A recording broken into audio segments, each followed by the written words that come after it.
Hello guys, welcome back. So in today's class, I'll be talking about isotopy. What is isotopy? Isotopy basically is the study of isotopes. Now, what are isotopes? Isotopes are elements with the same atomic number but different mass numbers. Now, what is atomic number? What is mass number? Now, atomic number basically is the number of protons present in the element. Nothing more than that. Mass number is the addition of proton number plus neutron number that is present in an element. Now this is what we have. Now let us represent this. Let's say we have an element X. In this element, the A represents the mass number while the Z represents the atomic number. So Z represents atomic number and A represents the mass number. So which also means that Z represents the proton number. Alright? So that is very important. Now, mass number can also be called the nucleon number or the atomic mass. Mass number is also called the nucleon number, is also called the atomic mass. So you can see some questions that we ask you, calculate the atomic mass of the element or calculate the nucleon number of the element. Don't be confused, they are still talking about the mass number, alright? And of course, I told you the mass number is what? The number of protons plus the number of neutrons. We have types of isotopes. For example, hydrogen exhibits isotopy. We have this. Hydrogen exhibits isotopy. So this is called protium, this is called deuterium, this is called tritium. Now, take note that all are isotopes of hydrogen. Don't forget the definition of isotopes I gave. They are what? They are elements that have the same what? The same atomic number, but they have different mass numbers. Now, I told you the subscript here are the atomic numbers, while the superscripts are the mass numbers, alright? So now 1, 1, 1. We could say that 1 is a constant here, which follows through with what I said, that isotopes have the same atomic numbers. So this has atomic number 1, so atomic number 1, atomic number 1, which also means that what they have, hydrogen has just one proton.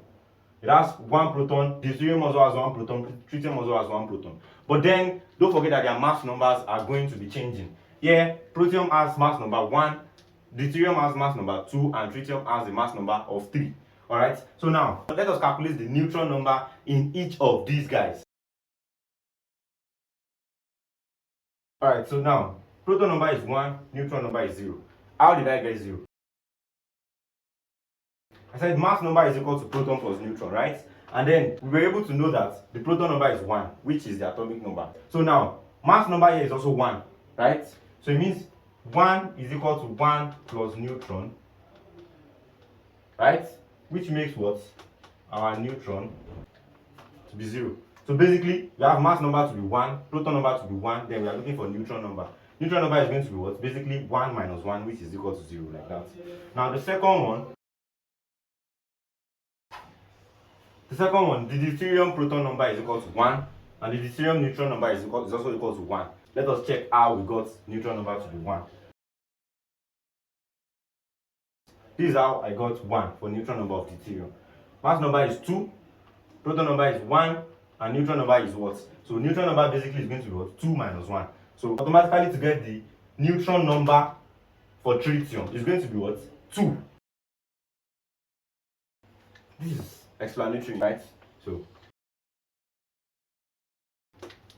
this is how I got it. So this is the explanation on atomic number and neutron number. So let us proceed to isotopy.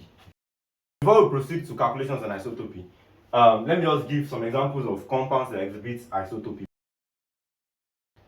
Oxygen does. Carbon also exhibits isotopy. So we have quite a lot of them. Phosphorus also exhibits isotopy. These are just few examples. Do you get? And very important, this guy here is used in archaeology for dating. If a question asks you, if a question asks you which of these isotopes is used in archaeology for dating, this is the correct answer. 14,6 carbon is used in archaeology for dating. Now, calculations involving isotopy. There is really nothing much about this. I'll just give us a formula for it. Okay, so we have this. Now, RAM is relative atomic mass.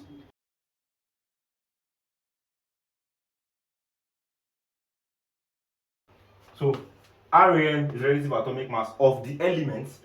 M1 is the mass of isotope 1. Alpha 1 is relative abundance of isotope 1. M2 is mass number of isotope 2. Alpha 2 is relative abundance of isotope 2. M3 is equal to mass of isotope 3. Alpha 3 is relative abundance of isotope 3. Then, as much isotopes as you have. Another very important formula that you need to know. The addition of all relative abundances of your isotope must be equal to 1. That is, relative abundance of isotope 1 plus relative abundance of isotope 2 plus relative abundance of isotope 3 plus isotope 4, as much as you have, everything must be equal to 1. So very, very important. Please know it. Alright, let's check this question. Question says, calculate the RAM of chlorine, which is relative atomic mass of chlorine, if it occurs in two isotopic forms, 3517Cl and 3717Cl, with abundance of 75% and 25% respectively. So how are we going to solve this question? Basically, we are going to use this formula I gave earlier, which is what? So remember, here we have just two isotopes, so we are going to restrict ourselves to just two, of course. So now, let us write our parameters out. M1 is equal to mass of isotope 1, which is 35. M2 is equal to mass of isotope 2, which is 37. Relative abundance of isotope 1 is what? They told you 75% 3517Cl and 25% 3717Cl. Alright? Now, these percentages, you have to convert them back to their decimal points, which is what? This is 75 over 100, this is 25 over 100, right? So we have this. So our problem is settled. So this is what we have. RAM is equal to M1 alpha 1. M1 is 35, alpha 1 is 0.75. M2 is 37, alpha 2 is 0.25. Alright, so this is going to give us 26.25, and this is going to give us 9.25. So this is going to give us 35.5. 35.5, which is the RAM of chlorine. So that is the solution to the question. I hope you understand. Let us check another question. So the question says, boron has two isotopes. If the isotope with mass 10.013 AMU has 19.78% abundance, determine the atomic weight of boron, given that the other isotope has a mass of 11.009 AMU. Now, how are we going to go about this question? It is still the same formula that we used earlier. Alright, now we have this. M1 is 10.013, alpha 1 is 19.78%, which is over 100. That's what? 0.1978, right? Now, M2 is 11.009. Then, what is alpha 2 going to be? Don't forget the formula I gave you. I said what? Alpha 1 plus alpha 2. In this case, we have just two isotopes, so it's going to just be 2. Is equal to 1. Alright, so alpha 2 is going to be 1 minus alpha 1, which is 1 minus 0.1978, which is going to be 0.8022. Alright, so our alpha 2 is equal to 0.8022. Okay, we can use our formula from here. So this is what we have. So here, the final answer is what? 10.812 AMU, which is approximately 10.81 AMU. I hope you enjoyed this video and I hope you learned a lot.